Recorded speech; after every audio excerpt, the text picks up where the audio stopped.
사람들이 살면서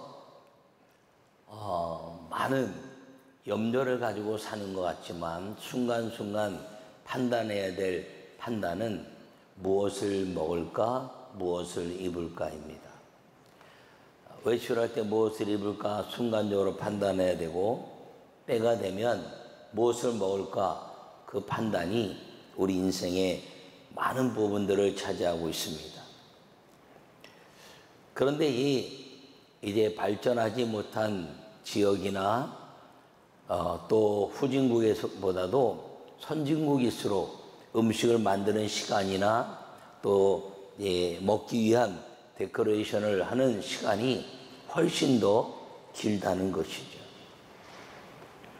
그러므로 먹는 것에 대해서 물질이 풍요로워지고 삶의 가치가 여유 있어지고 소위 말하는 문명이 이제 발달하고 문화가 우리를 엄습해 올수록 이 먹는 것에 대한 것이 더 많은 비중과 생각을 차지하게 된다는 것입니다. 그리스도인에게도 마찬가지입니다. 그러나 그리스도인은 육신을 위한 양식보다 영생의 양식에 집중해야 하는 것입니다. 영생의 양식에 집중할 때 주님은 우리를 먹이시고 기르시고 입히신다는 것을 기억하기를 축원합니다. 오늘 영생의 양식이라는 제목으로 말씀을 전할 때 여러분 모두와 성전 예배 오신 여러분 모두와 또 영상으로 예배하는 모든 사랑하는 성도들 위해 주의 은혜가 임하기를 간절히 축원합니다. 요약의 말씀을 함께 읽겠습니다. 사람이 살면서 의식주 중에 생명과 직결되는 것이 먹는 것입니다. 그러나 기독교인에게는 무엇을 먹을까 염려하는 것이 아니라 영원히 사는 생명의 양식으로 영생을 얻는 것입니다. 할렐루야. 여러분, 그리스도인들은 영혼이 사는 생명의 양식으로 먹을 때 하나님의 형상이 회복되는 것입니다. 우리가 세상이 육신을 위한 것으로 먹고 사는 것으로 그친다면 우리는 동물이나 다른 것과 다를 것이 없습니다. 그러나 우리에게 이 먹는 것이 중요한 이유는 우리 속에 있는 하나님의 형상 회복을 위해서 있는데, 그것이 생명의 양식 대신 예수 그리스도의 아름다운 말씀이라는 것을 기억하기를 간절히 바랍니다. 오늘 본문의 말씀은 오병이어라고 잘 알려진 말씀입니다. 보리떡 4개와 물고기 2마리로 5,000명을 먹인 사건입니다. 이 5,000명이 먹었지만 이튿날 이제 다시 사람들이 그 양식 때문에 우르르 몰려왔다가 다 또 돌아가는 이야기 속에서 예수님이 말씀하신 것은 영생의 양식이 무엇인가를 말씀하시고 우리 모든 믿는 사람들에게는 영생의 양식으로 살아가야 함을 가르칠 때 사람들은 떠나가고 남는 사람들은 영생의 말씀을 사모하는 제자들이었다는 것을 보여주고 있습니다. 첫 번째 말씀을 읽겠습니다.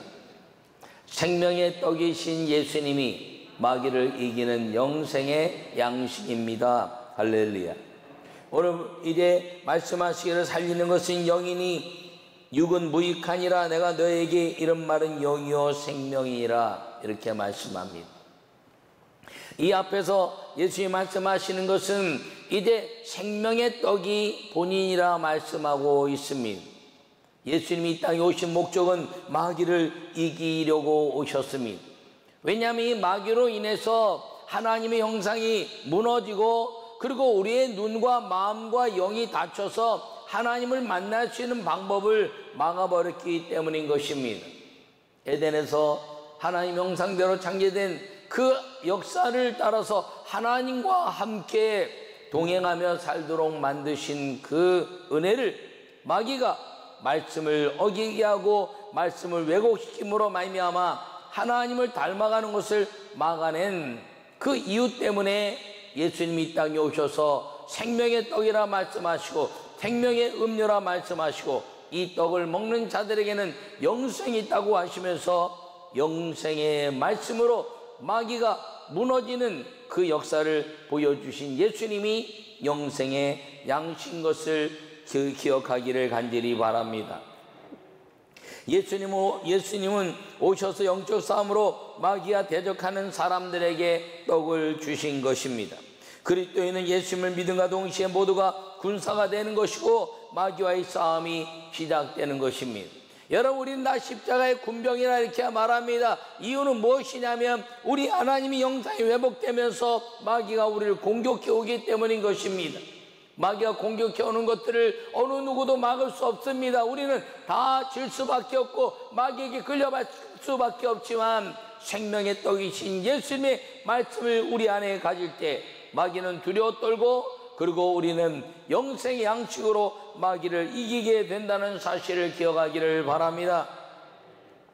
믿는 자에게는 영생을 가졌나니 내가 곧 생명의 떡이니라, 이렇게 이제 6장 48절에 말씀하고 있습니다.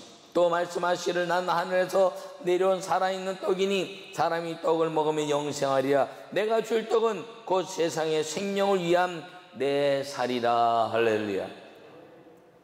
여러분, 예수님이 땅에 오셔서 내가 곧 영생의 떡이요 생명의 떡이요 내 살이 곧 이제 영생의 떡이요 생명의 떡이라고 말씀하시면서 그 살에 대한 가치는 무엇이냐면 말씀이고 영원한 삶에 대한 가치를 이야기하고 있는 것입니다.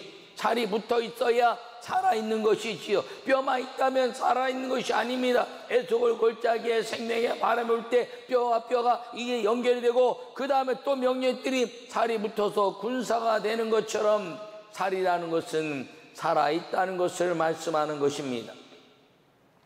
그러므로 예수님이 땅에 오셔서 우리가 존재하는 생명의 떡을 주신 이유는 우리에게 삶을 주시는 그 은혜라는 것을 여러분이 마음에 새기기를 간절히 축원합니다.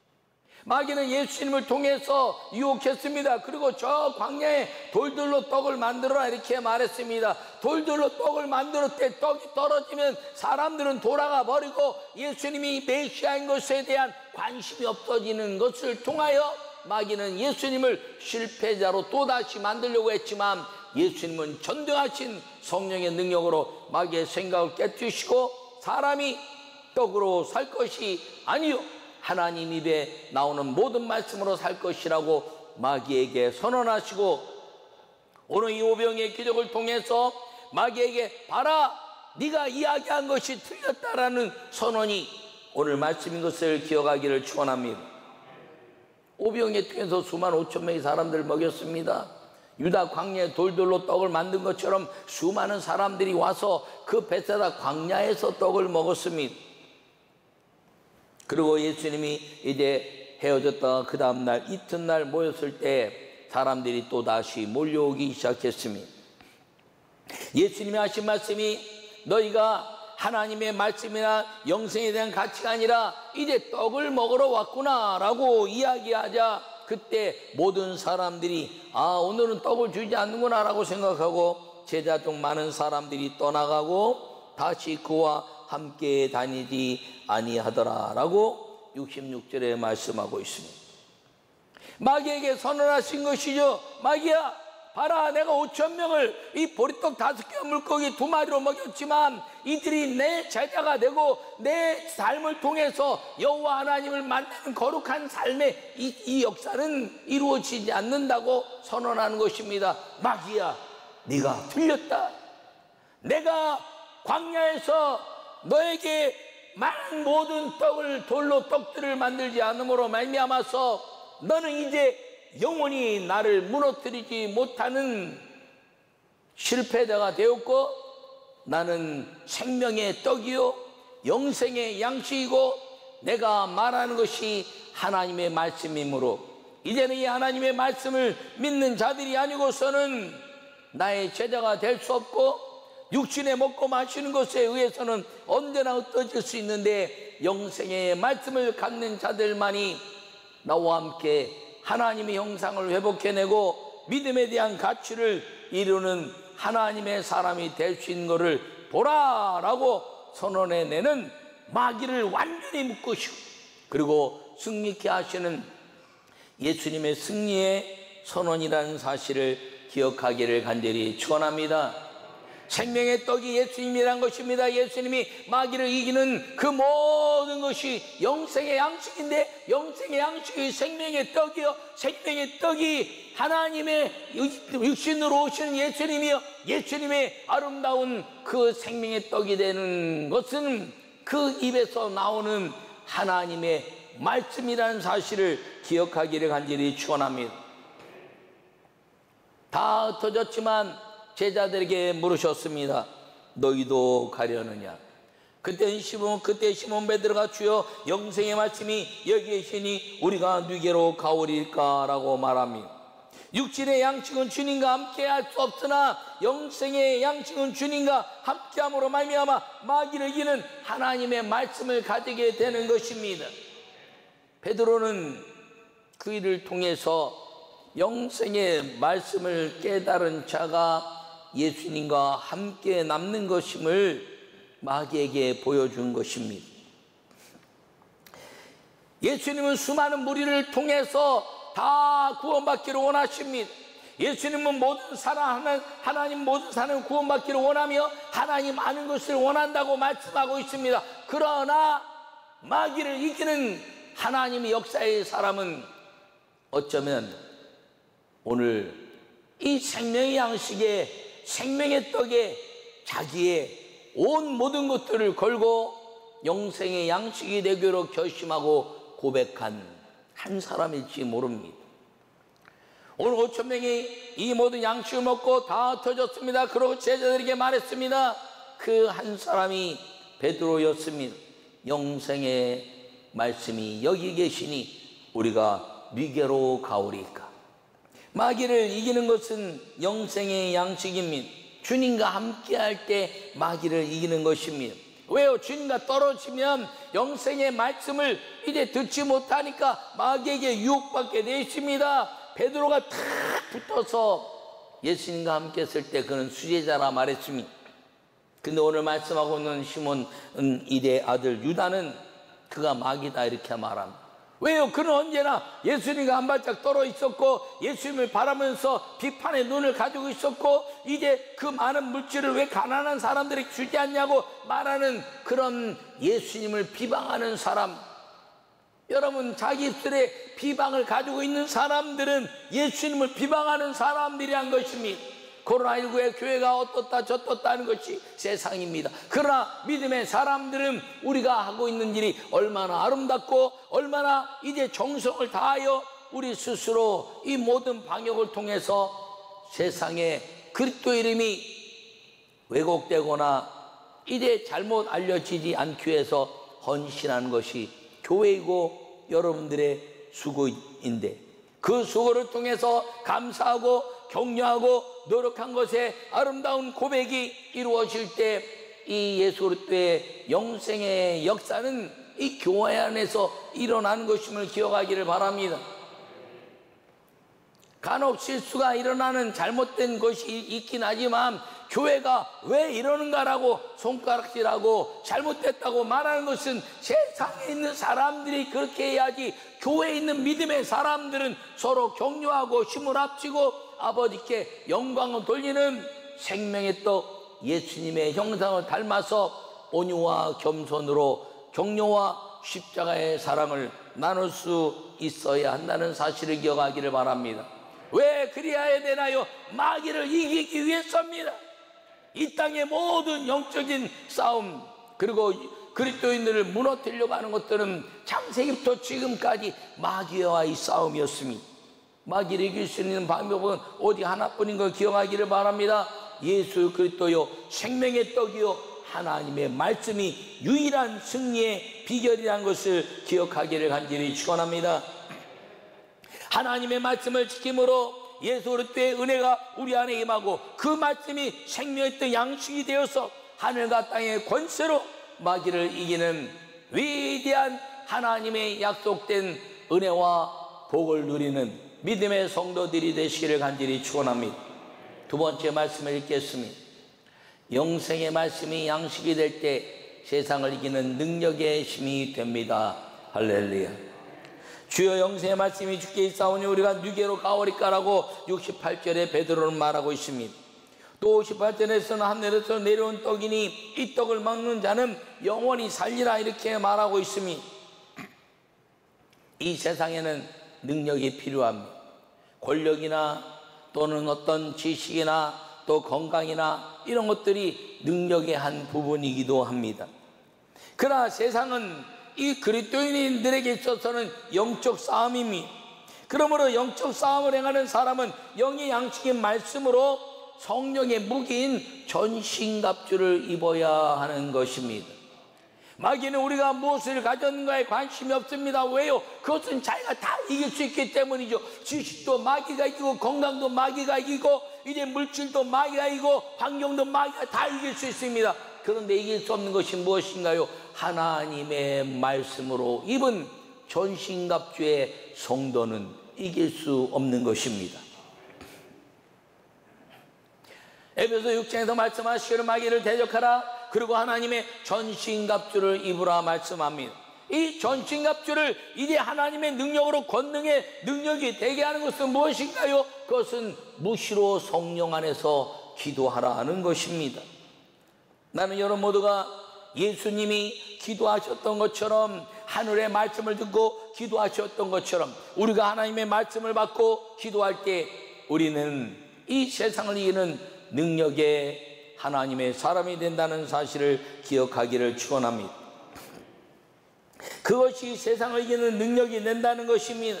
영생의 말씀이 바로 그 가치라는 것입니다. 그렇다면 오늘날 예수님은 안 계시고 성령은 우리가 보이지 않는데 어떻게 이 영생의 말씀이 양식이 되는 세상을 이기는 능력의 힘이 되느냐? 예배라는 것입니다. 영상 예배도 아름답지만 성전 예배가 회복되어야 되는 이유는 여기서 외쳐지는 말씀이 하나님의 말씀이기 때문인 것입니다. 영생의 말씀이 양식이 되어야 된다는 것이죠. 여기서 선포되는 말씀이 하나님의 말씀이요 예수 그리스도의 구원의 말씀이요 성령의 능력의 말씀이 될 때 세상을 이기는 능력의 힘은 우리 모든 성도들이 세상에 나가서 마귀를 이기고 세상에 먹고 마시는 것을 이기며 오직 믿음으로 살게 된다는 사실을 마음에 새기기를 간절히 축원합니다. 그러므로 영상으로 예배하는 분들이나 이곳에 와서 성전 예배를 하는 모든 여러분 모두에게 오직 한 가지라는 것이죠. 주의 종 담임 목사가 선언하는 말씀이 성경이냐 아니냐. 성경이 아니면 따라서는 안 됩니다. 성경이 아니면 행해서도 안 됩니다. 성경인 것을 따르는 교회가 성령의 교회요. 그리고 기도를 통해서 하나님의 그 말씀이 내 안에서 영생의 양식이 되어서 마귀를 이기고 세상을 이기는 능력이 되게 하는 교회가 이 말세의 주말에 주님의 오심을 준비하는 교회라는 사실을 기억하고 믿음으로 살기를 간절히 축원합니다. 여러분들이 세상에 살면서 어떤 교단이나 뭐 협의나 이런 거 가지고 아무리 연구해도 거기에 잘 따질 수가 없어요. 이단, 여러분 신천지를 연구해 보세요. 그것이 이단인지 잘 모릅니다. 그러면 이단이라고 말하는 이 역사는 왜 그러냐? 하나님의 말씀이 예수 그리스도로 빛이 일어나야 되는데 자기가 드러나는 것. 요사의 한국교회 최고의 이슈는 두 가지입니다. 하나는 코로나19로 인해서 제한적 조치를 하고 있는 정부에 대한 이제 강력한 방어입니다. 교단장들과 저도 아주 심각하게 방어하면서 2주 만에 끝날 수 있었던 것은 다행입니다. 두 번째는 이제 그 방어를 하면서 나타난 이단에 대한 역사인데 그 방어를 통해서 이단에 대한 역사들을 우리가 정신을 바짝 차리고 믿음의 사람들이 이단에서 돌아오기를 기대하고 그들이 돌아오는 것들을 잘 준비하려고 하는 것입니다. 그것과 더불어서 두 번째는 무엇이냐면 정부가 하고 있는 차별금지법에 관한 문제입니다. 여러분 포괄적 차별금지법은 절대로 통과돼서는 안 됩니다. 아멘. 그게 해요. 왜냐? 거기에는 성경에 위배된 것이 있기 때문인 것입니다. 성경에 위배된 것은 하나님 만드신 이 창조적 역사, 남자와 여자에 대한 가치, 그리고 믿음에 대한 가치를 가지고 아름답게 조화를 이루어야 되는데 부조화로 만들어가는 동성애와 성평등이 있는 것입니다. 여호와 하나님은 온전히 섬겨야 되는데 모든 종교가 똑같다고 말하는 우상에 대한 열매가 있기 때문인 것입니다. 자유민주주의에 대한 사상이 이제 하나님의 역사를 이루어야 되는데 거기에 공산주의도 묻어갈 수 있는 무서운 일들이 벌어질 수 있기 때문에 반대해야 하는 것입니다. 여러분 모두가 믿음으로 살기를 바랍니다. 어떤 단체나 어떤 교단이 찬성하냐 반대하냐에 대해서 여러분 너무 귀 기울이지 마십시오. 나는 어떻게 사느냐, 우리 교회는 어떻게 가느냐, 우리 담임 목사님 어떻게 가느냐가 우리가 성령의 힘이고 생명의 양식이고 영생의 양식이고, 그리고 그것을 통해서 마귀를 이기고 능력의 세상을 이기는 능력의 힘이 된다는 사실을 기억하시고, 영생의 양식 예수 그리스도가 이 땅에 오셔서 생명의 떡으로 그리고 말씀으로 영생의 양식이 되게 하신 예수님과 함께 성령의 능력으로 날마다 세상을 이어가는 하늘과 이제 땅에 이제 모든 것들을 통해서 세상 끝날까지 함께 하시는 그 주님의 은혜와 능력이 우리 모두에게 임하기를 간절히 축원합니다. 그때 만나가 하늘에서 내리고 먹고 마시는 문제가 아니라 주님이 내가 아버지다 하시면서 광야에서 먹이신 것처럼 먹이시고 입히시고 보호하시는 영생의 양식으로 이 육신에 강력한 은혜와 건강과 하나님의 축복을 주신 것을 믿고 마귀를 이기고 세상을 이기는 하나님의 성도들이 영생의 양식 예수 그리스도와 함께 말씀으로 살기를 다시 한번 축원합니다.